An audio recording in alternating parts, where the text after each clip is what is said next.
Good morning, and welcome to the Unitarian Society of Germantown. My name is Sarah Hertz, and my pronouns are she, hers. We are a Unitarian Universalist congregation united in a common purpose to make love real in our lives and in the world. We are diverse in our beliefs, atheist and agnostic, believers and seekers, and we welcome you here no matter your race, your class, your gender identity, your sexual orientation, your family structure, your job, or your health. Here we know that no matter our differences, we are connected by the interdependent web of life. Whether this is your first, fifth, or 15th visit, we invite you to introduce yourself to someone at the welcome table, and they would be happy to answer any questions you have about this congregation or Unitarian Universalism. Please complete a visitor card and join us for fellowship in the Edna Jones Room following the service. As we work to widen access to our community, please note that there are large print hymnals and large print orders of service available at the front of the sanctuary, and listening-assisted devices can be picked up from the sound desk. We have an elevator for those who need assistance. Going up and down, just ask an usher where to find it because it's a little hidden. Gender-neutral restrooms can be found at the bottom of the stairs in the back of the sanctuary, and gendered restrooms are through this door and down the hall. Use whichever feels right for you. And lastly, longtime members, if you thought none of this applies to you, as our community grows, wear your name tag, please. It allows us to greet one another warmly and genuinely. For our announcements today, I'm going to ask that you refer to your order of service, or for those online, go to usguu.org, and don't forget the weekly communicator, which contains everything you need to know about what's going on. And now, as we deepen into worship, I ask that you silence your cell phones and allow yourself to be present for this hour. But please, don't silence your children. Their sounds are welcome here.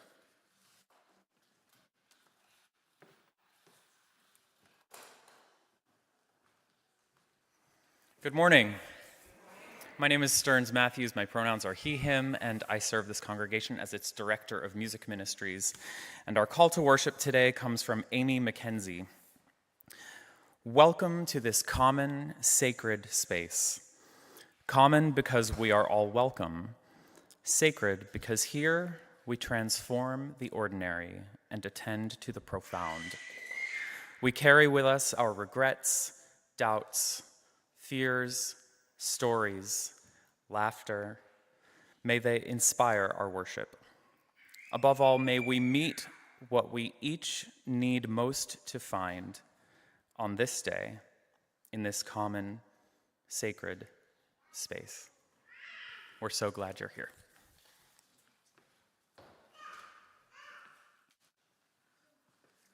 And now, please join me in the unison words printed in your order of service as Jody Hill lights our chalice. We light this chalice, the beacon that calls us to love, to justice, to a deepening of the Spirit. Please rise in body or spirit for our first hymn, Find a Stillness, in your hardback hymnal, number 352.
This week's Share the Plate benefits the Philly Book Bank. The Philly Book Bank provides free books for children of all ages through community events, sidewalk libraries, and partnerships with local organizations. They create literary-rich spaces by giving educators, community organizations, children, and families access to free, high-quality, culturally diverse children's books. The Philly Book Bank is currently at risk of being expelled from their longtime home at Martin Luther King High School in East Germantown. Your donation will help keep them afloat as they remain operational while looking for a new space. Please give generously, as we have found that the more we give away, the more that comes our way. To give in cash or check, please drop in the plate as the ushers pass by. To give by text, please follow the instructions on the back cover of your order of service.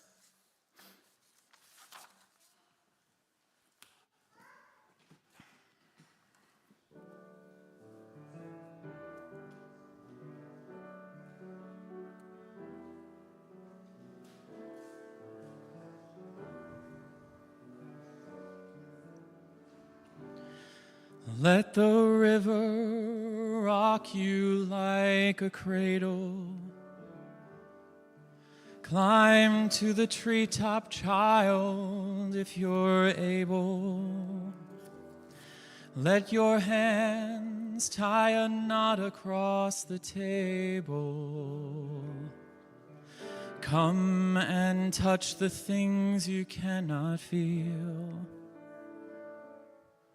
And close your fingertips and fly where I can't hold you. Let the sun rain fall and let the dewy clouds enfold you. And maybe you will sing to me the words I just told you. And if all the things you feel ain't what they seem, then don't mind me, 'cause I ain't nothing but a dream.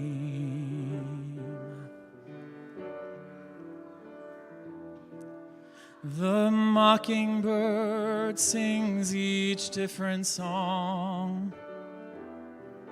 Each song has wings and won't stay long. Do those who hear think he's doing wrong?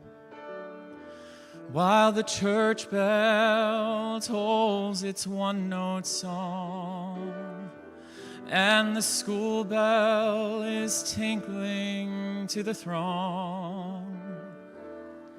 Come here where your ears cannot hear, and close your ears, child, and listen to what I tell you. Follow in your darkest night the sounds that may impel you, and the song I'm singing may disturb or serve to quell you. And if all the sounds you hear ain't what they seem, then don't mind me, 'cause I ain't nothing but a dream.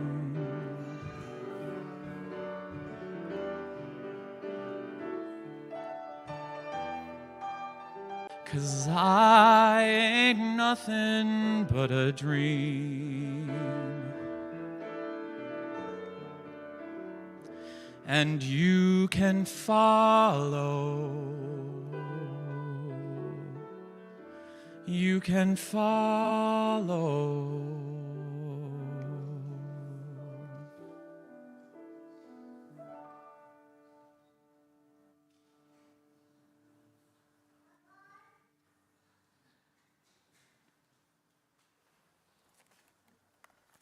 Hello. Sorry, I need a minute after. Thanks. Thanks, Stearns. Thanks, Sarah. My name is Rob Seitz. I use he and him pronouns, and I'm volunteering to lead worship today. For this Sunday's opening prayer, I chose For Presence, a blessing by John O'Donohue. Awaken to the mystery of being here, and enter the quiet immensity of your own presence. Have joy and peace in the temple of your senses. Receive encouragement when new frontiers beckon. Respond to the call of your gift and the courage to follow its path. Let the flame of anger free you of all falsity. May warmth of heart keep your presence aflame. May anxiety never linger about you.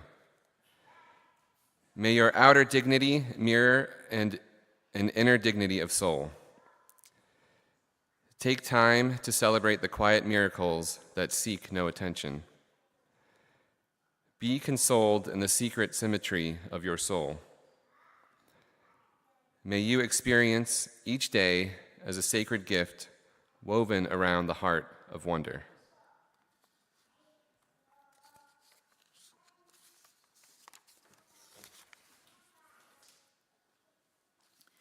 At this time, we invite you to contribute your joys and sorrows to the bowls of water at the front of the sanctuary.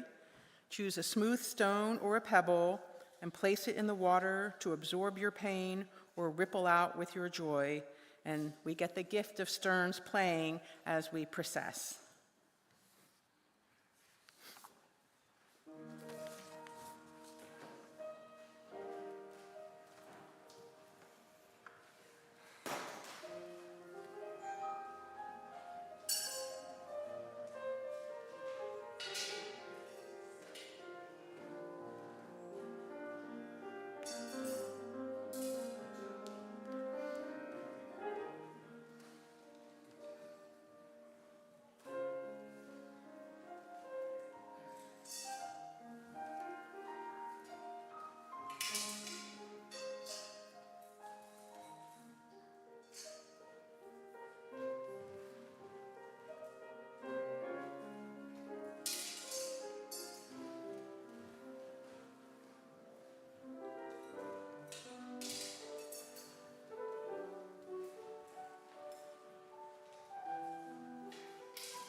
Rob will place one smooth stone and one pebble into the water on behalf of all those joining us online and for all our unspoken joys and sorrows. Please remain seated and join in singing hymn number 123 in your hardback hymnal, Spirit of Life, after which we will share in a moment of silence.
Despite what we often think, sacred spaces are not necessarily defined by architecture, altars, or stained glass.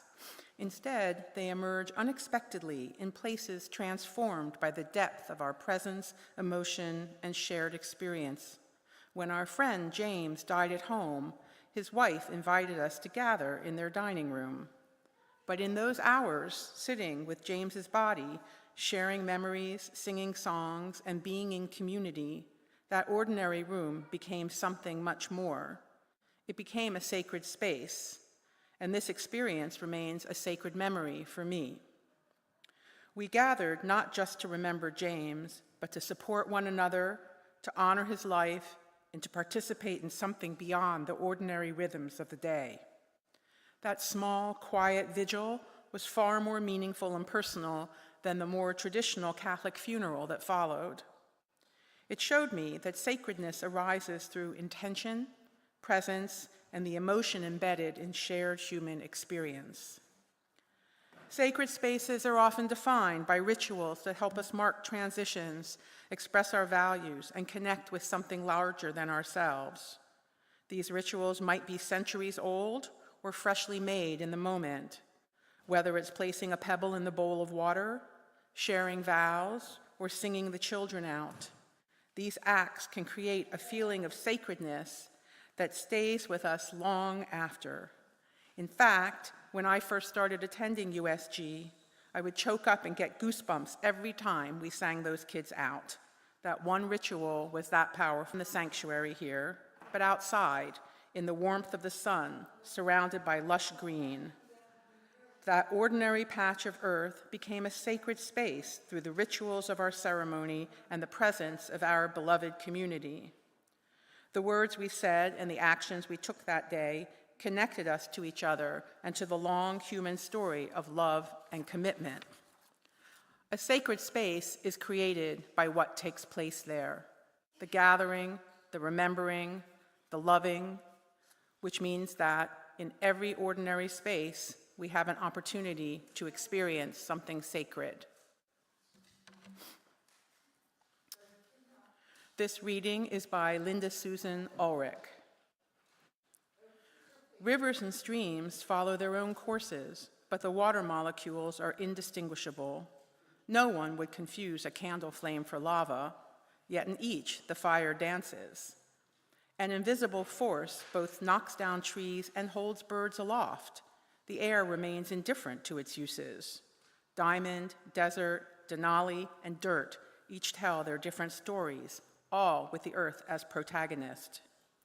Whatever our sacred paths, whatever our beliefs and practices, however we gather in community, we all honor the spirit of life, the spirit of compassion, the spirit of justice, the spirit of love. How many stars are in the sky?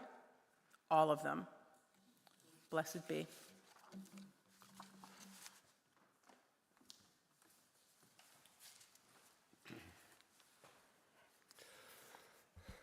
Thanks, Sarah. When I first signed up to take a spot in this summer's list of rotating worship leaders, I had no idea what I was going to talk about. I was on the fence about whether I wanted to do it or if I had anything worth saying. Then I figured I should sign up, knowing people were counting on me to follow through, so then I would have no choice and couldn't back out.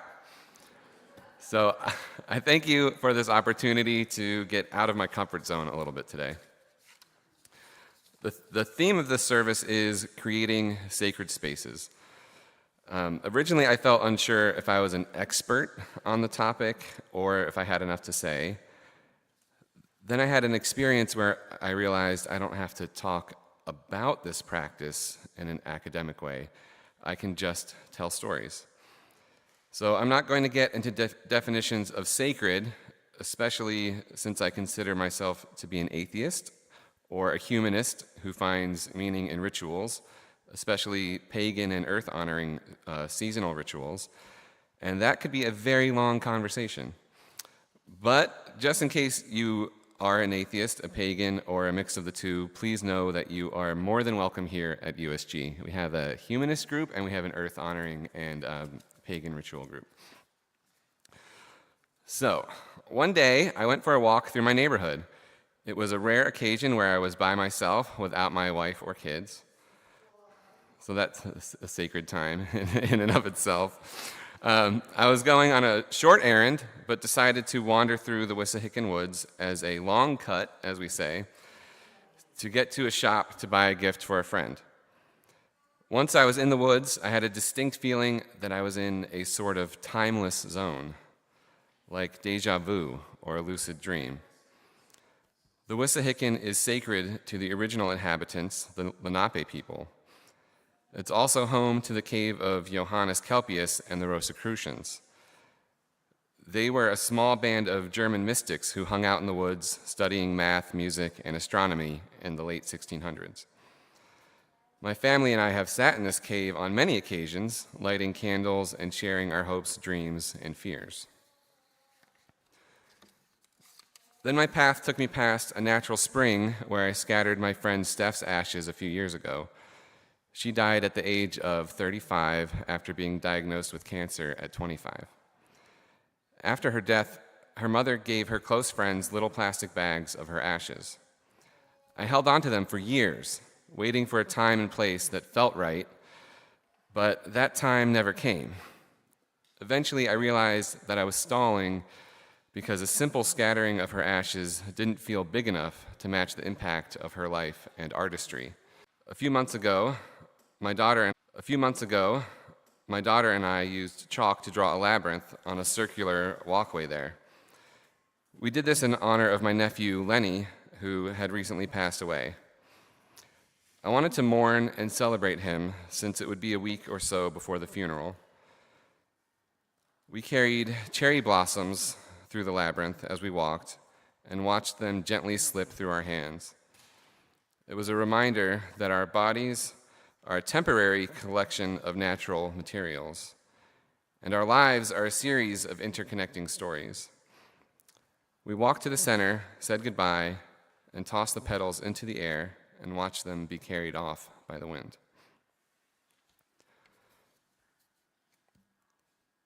As Sarah said, sacred spaces emerge in this way. You may already have a creek, tree, or corner of your garden where you pause to breathe and listen. In your home, there may already be a wall of photos or a window with a view that reminds you of the things you are grateful for. Anyone with kids, and maybe some adults do this as well, has a collection of stones, shells, acorns, and other objects on a windowsill or shelf. That's an impromptu altar. We mark these places in a way that transcends time and space. With a little effort and intention, like adding symbols, photographs, and natural elements, they remind us to pause and empty our minds of thoughts and anxiety.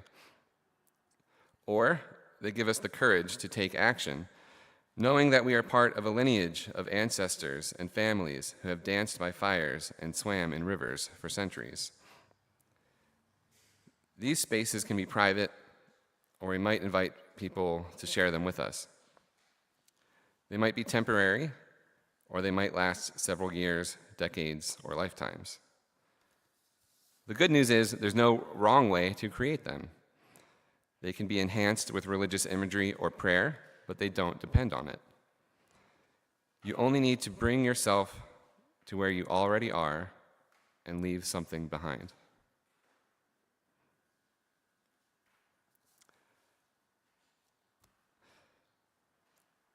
Please rise in body or spirit for the congregational hymn, Come Sing a Song with Me, number 346 in the hardback hymnal.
As we extinguish our chalice, which already actually seems to have been extinguished, please join me in unison with the words printed in your order of service.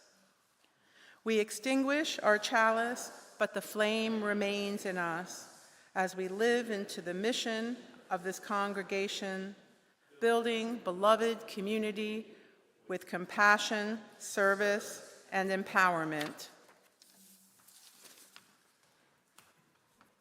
My friends, when you go from here, know that our hearts are always in a holy place, for we are always connected to one another. Know that deep down, our hearts beat in one universal rhythm, sacred space to hear it.